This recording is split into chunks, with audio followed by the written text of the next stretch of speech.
ایک یہ کہتے ہیں کہ ایک 10-11 سالہ بچہ اگر نماز پڑھ رہا ہے تو بعض لوگ آ کے اس کو ہٹا کے سائیڈ میں کر دیتے ہیں اور خود نماز پڑھنا شروع کر دیتے ہیں. کیا حکم شرع ہوگا؟ کیا بچے کی نماز رہے گی یا ٹوٹ جائے گی؟ لیکن پہلی بات تو یہ کہ اگر بچے کے 3 قدم انہوں نے چلوا دیے، ہٹایا بچے نے 1 2 3 قدم، تو بچے کی نماز ٹوٹ گئی، اسے دوبارہ نماز یعنی نیت دوبارہ باندھنی ہوگی. یہ تو ٹوٹنے کا مسئلہ ہو گیا. اب ذرا جو جتنے ہمارے بزرگان دین سن رہے ہیں وہ ذرا سماعت فرمائیں.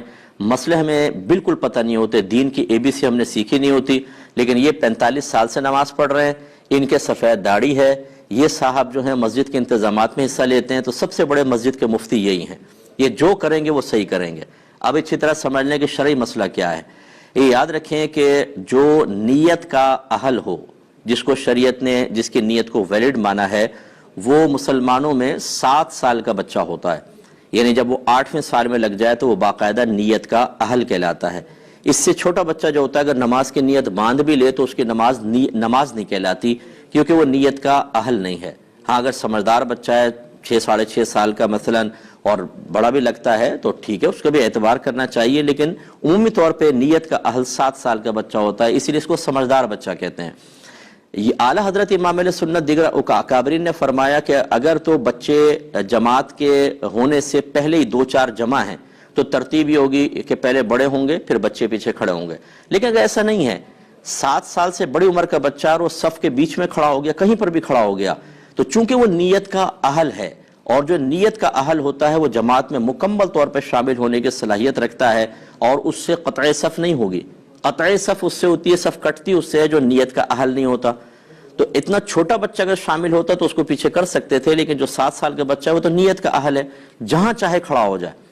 اب یہ صاحب آ کے اس کو پیچھے کرنا شروع کر دیتے ہیں. کیوں کر رہے ہیں آپ یہ بتائیے؟ کہاں سے آپ نے شرعی مسئلہ سنا کہ 7 سال کا بچہ کو بھی آپ پیچھے کریں گے؟ اور بعض تو اس سے بڑھ کر ایک نادانی کو ثبوت دیتے ہیں. بچوں کہتے ہیں بیٹا صف کے کونے میں چلے جاؤ.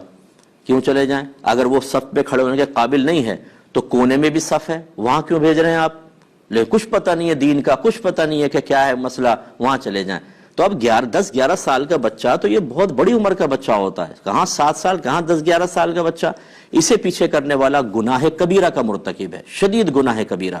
اس لیے کہ نبی کریم صلی اللہ علیہ وسلم نے نمازی کے آگے سے گزرنا منع کیا اور فرمایا کہ گزرنے والا جانتا کہ میرے اس گزرنے میں کیا گناہ ہے تو وہ اس قدم کو اٹھانے سے جو اس نے نمازی کے آگے سے گزرنے کے لیے اٹھایا، وہاں پر 40 سال تک کھڑے رہنا پسند کر لیتا، یہ گناہ نہ کرتا. جہاں قدم اٹھانا سامنے سے نکلنا گناہ ہو، وہاں آپ یہ کندھے سے پکڑا، آپ نے یہ دھکیل دیا اس کو پیچھے اور خود آ کے کھڑے ہو گئے.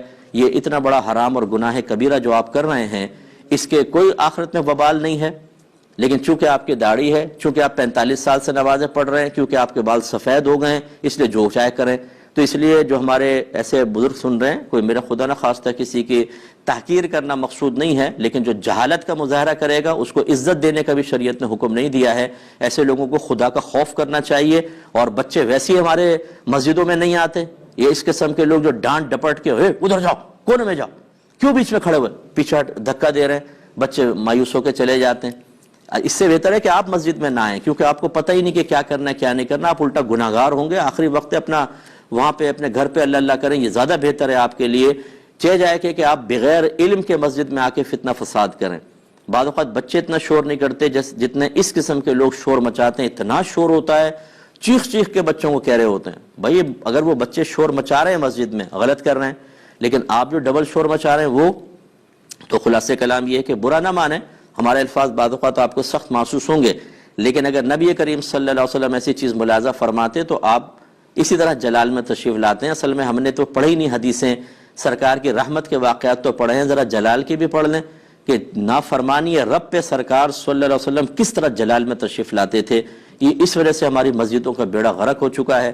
جو لوگ صاحب علم نہیں ہیں وہ ایسے بھی آپ کو ملیں گے کہ اگر کوئی عالم سمجھانے لگے گا وہ اس کے خلاف ہو جائیں گے. نہیں، ہم جو کر رہے ہیں وہ صحیح کر رہے ہیں، آپ غلط کہہ رہے ہیں. صرف اپنی ایگو، انا، صرف اپنا وہ پن، بڑا پن، اور یہ سوچنا کہ اگر میں ان کی مان لوں گا تو پوری مسجد کہے گی آپ کو تو پتہ نہیں تھا. اس آپ نے آپ کو جھوٹی عزت کے دائرے میں لانے کے لیے اور جھوٹی حقیقی ذلت سے بچانے کے لیے اس طرح کے معاملات. تو بہرحال ایسے بچوں کو بالکل نہ روکا جائے.